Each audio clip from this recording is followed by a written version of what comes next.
Alors, Maître Grimaud, je rappelle, Clément le disait, que vous défendez l'association Enfants sans danger. Vous défendez également une petite fille victime de cet ancien directeur d'école dans cette affaire. Comment est-ce que vous avez réagi quand vous avez appris cette information ?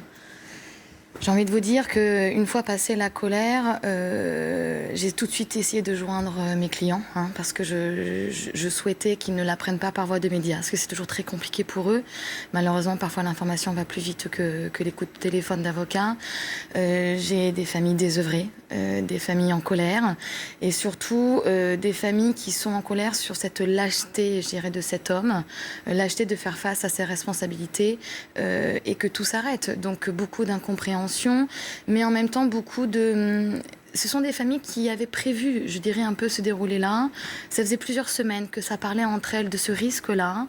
Il y avait parfois aussi des rumeurs qui circulaient sur le fait qu'il avait fait une tentative il y a quelques semaines et qu'on nous l'avait caché. Voilà, il y avait une ambiance un peu particulière dans certaines de ces familles qui craignaient ça, mais tout autant qui s'y préparaient.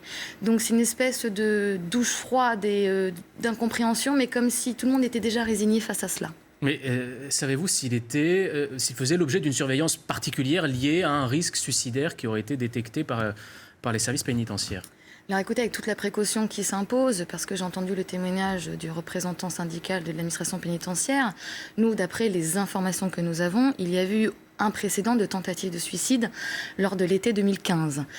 Du fait de cette tentative-là, il aurait dû figurer sur ce qu'on appelle une liste de détenus particulièrement surveillés du fait du risque suicidaire. Et dans ce cas-là, toutes les nuits, il y a une ronde de surveillants qui est effectuée et ces détenus sont réveillés toutes les heures, doivent répondre physiquement à l'appel toutes les heures.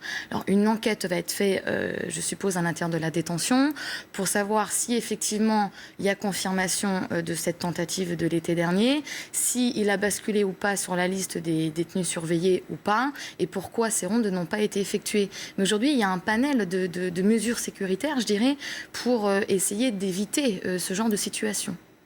Ce responsable syndical pénitentiaire que vous évoquez, qui était avec nous il y a quelques minutes, il nous disait en substance, si un détenu veut se suicider, finalement, il y a très peu de choses à faire pour l'en empêcher. Il est déterminé à le faire et il le fera, comme s'il n'y avait rien à faire face à ça. Vous êtes d'accord ? Je suis d'accord sur des détenus lambda, entre guillemets, sur des affaires de droit commun, des petits délinquants. Sauf que là, on a quand même un prédateur sexuel qui a été mis en examen, qui a eu plusieurs expertises psychologiques et psychiatriques extrêmement alertantes sur son niveau de difficulté psychologique à faire face à la situation. On a des mots qui sont extrêmement durs prononcés par ces psychiatres. On a des antécédents d'un homme qui veut en finir avec la vie. Enfin, on avait tous les signaux d'alerte quand même, pour se dire c'est un individu qui à un moment ou à un autre peut passer à l'acte. Donc me dire que n'importe qui peut se suicider, je suis d'accord, mais on a quand même des individus qui émettent des signaux forts et apparemment qui n'ont pas été entendus. Et si vous voulez, c'est le dysfonctionnement de trop pour ces familles. On a le dysfonctionnement sur la première condamnation, on a un dysfonctionnement sur les classements sans suite, on a un dysfonctionnement sur la garde de ce monsieur-là.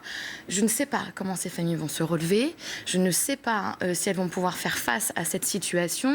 Nous, en tant qu'avocats, ça va être un travail très compliqué avec ces familles, parce qu'il va falloir leur expliquer pourquoi on en est arrivé là alors qu'on n'a pas toutes les réponses.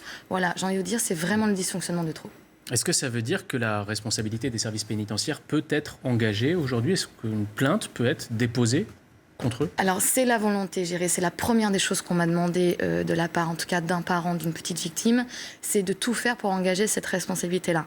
Cette responsabilité, elle est possible. Elle ne va pas être simple à être menée. Je rappelle quand même qu'on ne pourra pas avoir de procès pénal dans ce dossier, mais ces familles de victimes auront la possibilité d'avoir une indemnisation, d'avoir en tout cas une reconnaissance d'un statut de victime auprès de la CIVI, qui est une commission étatique, notamment qui gère les actes de terrorisme. Donc on va avoir, des justices alternatives qui ne seront pas satisfaisantes pour les victimes, mais il est évident que nous mettrons tout en œuvre, nous, avocats, pour aller sur ces formes de justice-là.